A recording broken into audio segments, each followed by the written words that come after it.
السلام علیکم ورحمۃ اللہ وبرکاتہ۔ الحمدللہ الصلاۃ والسلام علی رسول اللہ۔ اشہد ان لا الہ الا اللہ واشہد ان محمدا عبدہ ورسولہ۔ ایمان کی 70 سے زیادہ شاخیں ہیں۔ ایمان، یہ سوال کرتے ہیں سائل، ایمان یہ ہے کہ اللہ تعالیٰ اس کے فرشتوں، اس کی کتابوں، اس کے رسولوں، یوم آخرت اور اچھی اور بری تقدیر کے ساتھ ایمان لایا جائے۔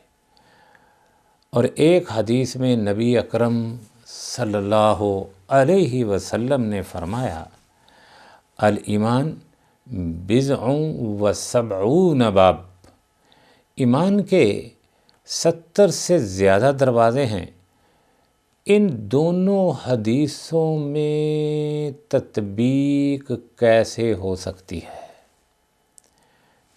پچھلے درس میں بھی دونوں حدیثوں میں تطبیق، اس میں بھی تطبیق، کیونکہ بعض جن کے دل مریض ہیں، بیمار ہیں نفسیاتی طور پر، وہ مسلمانوں میں ان باتوں کو کر کر کے شک و شبہات ڈالتے ہیں کہ یہ کیسے کتاب اللہ ہے، کیسے سنت رسول ہے۔ وہ تو آپس میں تمہاری شریعت ایک دوسرے سے ٹکرا رہی ہے، نصوص جو ہیں ایک دوسرے سے تصادم ہو رہے ہیں، تو ایمان ہم کیسے لائیں ان پر اور عمل کیسے کریں؟ لیکن جو سیدھے سادے لوگ ہیں، جن کے پاس علم نہیں، مطالعہ نہیں، یا دین اسلام کے ساتھ کوئی لگاؤ نہیں، جلدی ہی ان کے جال میں پھنس جاتے ہیں۔ بات ایسے نہیں ہے۔ اس لیے اللہ رب العزت نے امت مسلمہ پر احسان فرمایا کہ ان میں علماء پیدا کیے جو ان بیماروں کا یا بیمار دلوں کا قرآن و حدیث کی روشنی میں علاج کر سکیں، اور جو بھٹک جائیں یا جو متردد ہو جائیں ان کی رہنمائی صحیح صراط مستقیم کی طرف کی جائے۔ یہ ہے کہ ایک حدیث میں فرمایا کہ ایمان یہ ہے کہ اللہ تعالیٰ کے فرشتوں، اس کی کتاب اور رسولوں، یوم آخرت، اچھی اور بری تقدیر پر ایمان لا جائے۔ اس کو کہتے ہیں کہ ارکان الایمان 6 ہیں: یؤمن باللہ و ملائکتہ و کتبہ و رسلہ والیوم الآخر و تقدیر خیرہ و شرہ۔ 6 ارکان الایمان ہیں۔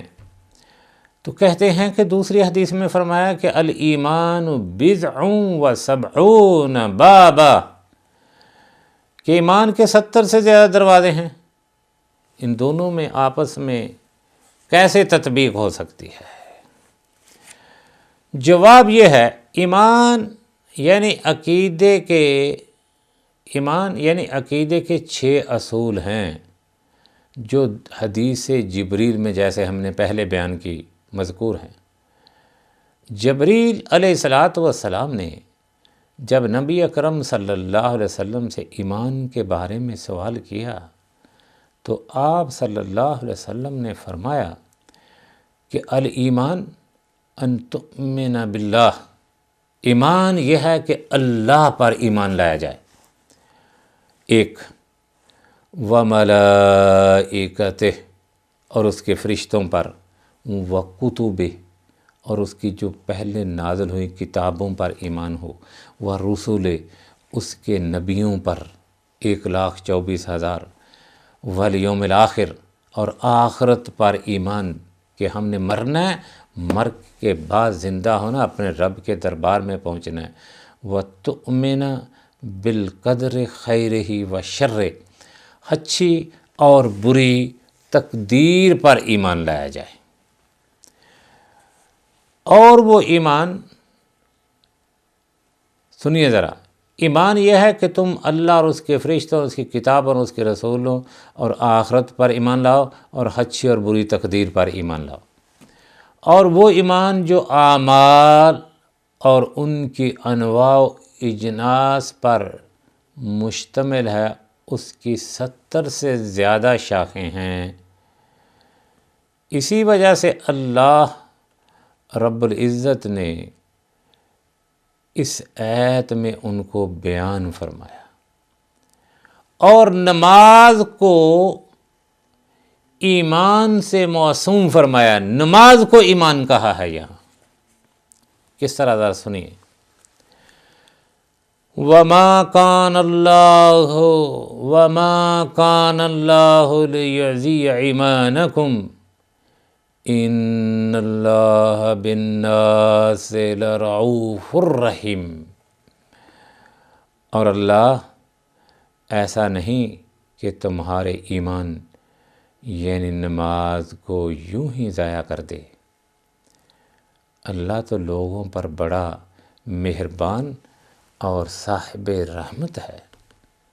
مفسرین نے بیان کیا کہ اس آیت کریمہ میں ایمان سے مراد بیت المقدس کی طرف منہ کر کے ادا کی جانے والی نمازیں ہیں، کہ لوگ یہ نہ سمجھ لیں، مسلمان مومن اور صحابہ یہ نہ سمجھ لیں کہ وہ نمازیں جو ہم نے بیت المقدس کی طرف منہ کر کے پڑھی، بیت اللہ کے قبلہ بننے سے پہلے، شک و شبہات داخل ہو گیا کہ کہیں وہ ضائع نہ ہو جائے، تو اللہ رب العزت نے اس اشکال کو، اس پریشانی کو، اس شبہ کو، اس تردد کو دور فرمانے کے لیے فرمایا وَمَا كَانَ اللَّهُ لِيُضِيعَ إِيمَانَكُمْ إِنَّ اللَّهَ بِالنَّاسِ لَرَءُوفٌ رَحِيمٌ، کہ اللہ رب العزت تمہاری ان نمازوں کو ضائع نہیں کرے گا، وہ تو غفور ہے، رحیم ہے، کیونکہ صحابہ کرام بیت اللہ کی طرف منہ کر کے نمازیں ادا کرنے کے حکم سے قبل مسجد اقصیٰ کی طرف منہ کر کے نمازیں پڑھتے تھے۔ ایمان کا تعلق انسان کے دل کے ساتھ ہے، اور میں کبھی کبھی کہا کرتا ہوں، یہ شیخ نے بات نہیں فرمائی، کہ قبر میں ارکان الاسلام کا حساب نہیں ہے، ارکان الایمان کا حساب ہے، کہ اس انسان میں قوت ایمان کیا ہے۔ بلی رستہ کاٹ جائے، پرانے مکان کو دیکھ لیں، بوڑھے ٹھہرے درخت کو دیکھ لیں، ایک دم ڈر جاتے ہیں، یہ ایمان میں کمزوری ہے۔ اندھیروں سے ڈرنے والے، جنگلوں کے سرناٹوں سے خوف زدہ ہونے والے، موسموں کی تبدیلی سے ڈرنے والے، یہ ایمان میں کمزوری ہے۔ ایمان نام ہے انسان کے پختہ ارادے کا، اپنے رب پر یقین اور پختہ ارادہ۔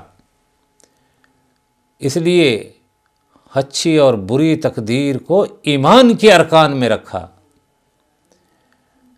مومن جو ہے قطعاً خوف زدہ نہیں ہوتا، اس پر اس کا یقین اور ایمان ہوتا ہے کہ جو رب نے لکھا ہے وہی ہوگا۔ اسی لیے تو قبر میں سب سے پہلے ارکان الایمان کا امتحان ہے۔ تنہائیاں ہیں، خلوتیں ہیں، کوئی مدد کرنے والا نہیں، کوئی اولاد میں سے نہیں، دوست نہیں ہے، سرناٹے ہیں، سرناٹوں کے بھی سرناٹے، اندھیرے، اس میں سوال ہو رہے ہیں، اجنبی لوگ آئے ہیں، من ربک من نبیک ما دینک کہہ رہے ہیں۔ اب پتہ چلے گا کہ قوت ایمان کیا ہے۔ بعد نے کہا کہ اس میں بھی کوئی شک نہیں کہ مساجد میں نماز کے لیے آنے والے شخص کی حاضری اس کے ایمان کی دلیل ہے۔ آدھی رات کو اٹھتا ہے، مسجد کی طرف چل دیتا ہے، عشاء کے وقت سونے کو دل چاہتا ہے لیکن مسجد میں سارا دن کا تھکا ہوا ہے۔ میں کہتا ہوں کہ چوری، فاحشہ، زنا سے رکتا ہے جو کہ میرا رب مجھے دیکھ رہا ہے، یہ بھی اس کے ایمان کی نشانی ہے۔ تو اس لیے ایمان جو ہے وہ سب سے پہلی منزل ہے، وہ سب سے پہلی سیڑھی ہے، وہ سب سے پہلا امتحان ہے۔ اب اس سے کیسے گزرتا ہے؟ ہمارے ہاں تو سب سے بڑی گڑبڑ، سارے ملک کے لوگوں کے بزنس کسی نے باندھ دیے ہیں، کسی پر جادو ہے، ایمان کا تو ذرہ بھی محسوس نہیں ہوتا۔ وہ جو لوگ بدکار ہیں، بے ایمان ہیں، کافر ہیں، ان سے بھی بدترین ہے۔ اس لیے ایمان کو پختہ کرنا ہے۔ اللہ رب العزت سے دعا ہے کہ اللہ رب العزت ہمیں اور ہمارے مسلمان بھائیوں کے ایمانوں کو پختہ فرما دے۔ اللہ رب العزت ان کو اللہ اور اس کے رسول پر، کتابوں پر، فرشتوں پر، آخرت کے دن پر، اچھی اور بری تقدیر پر صحیح معنوں میں ایمان لانے کی توفیق عطا فرما دے، کیونکہ وہ غفور الرحیم بھی ہے، وہ علی کل شیء قدیر بھی ہے، اور یاد رکھنا شدید العقاب بھی ہے، جب پکڑ لے سریع العقاب بھی ہے۔ تو اس لیے ایمانوں کو پختہ کرو۔ کچھ نہیں ہو سکتا جب تک اللہ رب العزت کا امر نہ ہو۔ تو اللہم صلی علی محمد وعلی آل محمد۔